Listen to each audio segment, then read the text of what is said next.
Assalamualaikum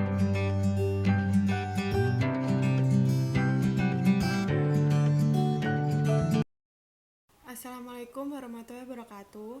Terima kasih atas kesempatannya. Perkenalkan, nama saya Nur Hayati, NIM 2018-210-191. Di sini saya akan mempresentasikan proposal metode penelitian saya yang berjudul pengaruh struktur modal, likuiditas, dan perputaran modal kerja terhadap profitabilitas perusahaan manufaktur di Bursa Efek Indonesia. Latar belakang dari judul saya yaitu perekonomian Indonesia berpengaruh sangat besar terhadap industri manufaktur, di mana industri manufaktur merupakan penggerak industri ekonomi suatu negara.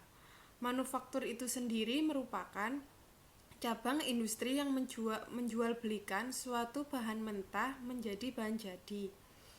Untuk mencapai kinerja perusahaan agar meningkatkan kinerjanya. Tujuan perusahaan untuk menghasilkan laba yang optimal untuk melihat sejauh mana perusahaan tersebut berkembang untuk meningkatkan profitabilitas. Memperoleh laba yang optimal, tentu saja perusahaan harus mengetahui faktor-faktor apa saja yang mempengaruhi profitabilitas. Di antaranya ada struktur modal, likuiditas, dan perputaran modal kerja yang dapat mempengaruhi profitabilitas. Selanjutnya yaitu kerangka konseptual. Di sini terdapat variabel struktur modal yang berpengaruh negatif signifikan terhadap profitabilitas. Kenaikan struktur modal dapat dipengaruhi oleh profitabilitas karena beban hutang yang bertambah diakibatkan karena jumlah hutang yang bertambah, sedangkan equity perusahaan tidak meningkat. Yang kedua yaitu variabel likuiditas yang berpengaruh positif signifikan terhadap profitabilitas. Di sini pengaruh yang positif signifikan mengindikasikan bahwa kemampuan perusahaan untuk memenuhi kewajiban jangka pendeknya yang semakin tinggi. Dengan semakin tinggi aktiva lancar yang dimiliki oleh perusahaan, maka perusahaan tersebut akan semakin liquid, yang berarti perusahaan dapat membayar hutang jangka panjangnya. Selanjutnya yaitu variabel perputaran modal kerja yang berpengaruh positif signifikan terhadap profitabilitas. Semakin cepat perputaran modal kerja, maka semakin banyak pula penjualan yang berhasil didapatkan dan semakin besar juga keuntungan yang diperoleh oleh perusahaan. Besarnya keuntungan yang diperoleh oleh perusahaan membuat profitabilitas perusahaan akan naik atau meningkat. Selanjutnya yaitu terdapat hipotesis penelitian. Dalam penelitian ini terdiri dari beberapa hipotesis penelitian sebagai acuan awal pada penelitian yang didasarkan teori dan peneliti terdahulu. Di sini yang pertama menghasilkan H1, di mana struktur modal secara parsial berpengaruh negatif signifikan terhadap profitabilitas. Selanjutnya menghasilkan H2, di mana likuiditas secara parsial berpengaruh positif signifikan terhadap profitabilitas. Selanjutnya menghasilkan H3, di mana perputaran modal kerja secara parsial berpengaruh positif signifikan terhadap profitabilitas. Selanjutnya yaitu variabel penelitian. Yang pertama, profitabilitas. Profitabilitas dapat diartikan sebagai kemampuan perusahaan untuk menghasilkan laba dalam periode tertentu. Rasio profitabilitas dapat diukur dengan menggunakan return on asset atau ROA dengan menggunakan rumus earning after tax dibagi dengan total aset. Selanjutnya yaitu struktur modal.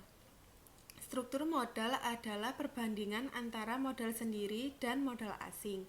Struktur modal dapat diukur dengan menggunakan debt to equity ratio atau DER dengan menggunakan rumus total liabilitas dibagi dengan total ekuitas. Selanjutnya yaitu likuiditas. Likuiditas adalah rasio yang menggambarkan kemampuan perusahaan dalam memenuhi kewajiban atau utang jangka pendeknya, yang dapat dilihat dari aset lancar dan kewajiban lancar perusahaan. Likuiditas dapat diperhitungkan dengan menggunakan current ratio atau CR dengan menggunakan rumus current asset dibagi dengan current liabilitas. Selanjutnya yaitu ada perputaran modal kerja. Perputaran modal kerja merupakan rasio yang digunakan perusahaan untuk mengukur seberapa efektif modal kerja yang digunakan dalam periode tertentu. Perputaran modal kerja dapat diperhitungkan dengan menggunakan Working Capital Turnover atau WCTO dengan menggunakan rumus penjualan dibagi dengan aktiva lancar dikurangi dengan utang lancar. Selanjutnya yaitu populasi, sampel, dan teknik pengambilan sampel. Yang pertama yaitu populasi. Dalam penelitian ini, populasinya yaitu seluruh perusahaan manufaktur yang terdaftar di Bursa Efek Indonesia. Selanjutnya, sampel yang digunakan yaitu perusahaan manufaktur yang terdaftar di Bursa Efek Indonesia secara berturut-turut pada periode tahun 2016 sampai 2018. Perusahaan manufaktur yang mempublikasikan laporan keuangan lengkap pada periode 2016 sampai 2018. Perusahaan manufaktur yang tidak memiliki nilai equity negatif selama tahun 2016 dan 2018. Sedangkan teknik pengambilan sampel yang digunakan adalah metode purposive sampling.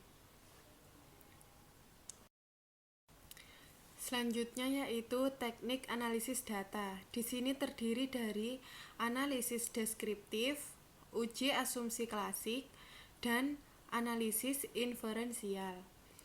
Di mana analisis deskriptif digunakan untuk memperoleh gambaran secara umum dari variabel-variabel pengamatan yaitu struktur modal, likuiditas, dan perputaran modal kerja. Selanjutnya yaitu untuk uji asumsi klasik. Di sini pengujian hipotesis akan valid jika sampel data yang digunakan dalam model regresi memenuhi asumsi model regresi linier klasik atau yang disebut dengan asumsi klasik. Oleh karena itu, sebelum melakukan uji hipotesis, diperlukan adanya uji asumsi klasik untuk menentukan model penelitian yang digunakan layak untuk pengujian hipotesis. Yang terakhir yaitu analisis inferensial. Di sini analisis inferensial digunakan untuk menyimpulkan suatu kondisi secara general bersama suatu sampel.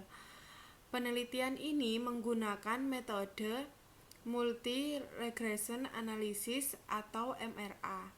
Karena tujuan penelitian ini adalah untuk menguji pengaruh struktur modal, likuiditas, dan perputaran modal kerja pada perusahaan manufaktur di Bursa Efek Indonesia.